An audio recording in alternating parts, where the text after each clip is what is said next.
I heard rumours of a somewhat ridiculous game where you can drive 124s around, and I had to get my hands on it just for the experience of driving an E60. It's pretty much the closest I'll ever get to driving a real one, because I don't know that there's any actually in Australia, and it would probably cost as much as a small house here. If the physics are accurate in this game, this car is absolutely ridiculous. I understand it is a digital accelerator when you're playing with a keyboard. It's just on or off. But yeah, so that means if you're accelerating with wide open throttle on an E60, you basically just spin around in circles. You do not go anywhere. And that's pretty awesome. Renewed with that enthusiasm, I went and decided to wash my 124. And not surprisingly, my $5 Kmart hose has failed after 6 months. I'm actually surprised it lasted that long. Nonetheless, I did manage to get my car reasonably well washed.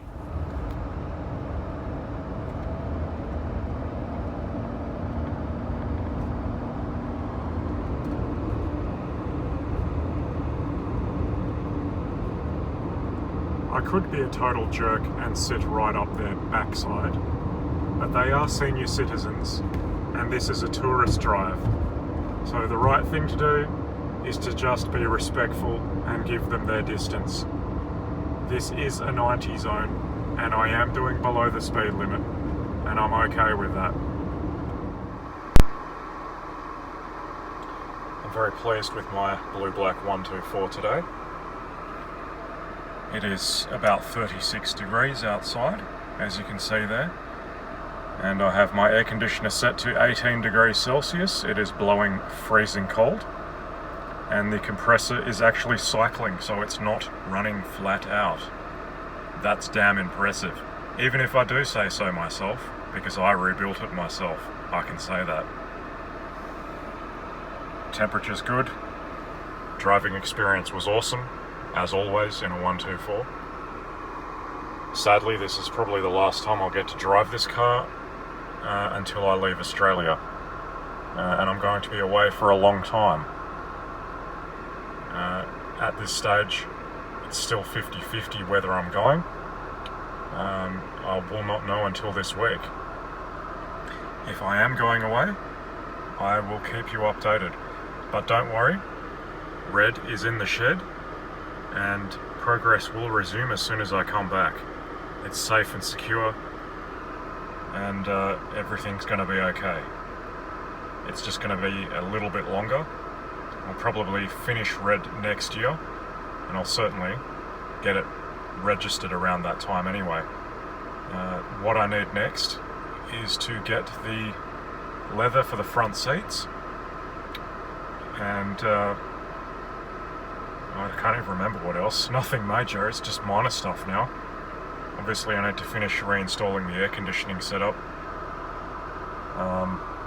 Yeah, other than that, it should be good to go.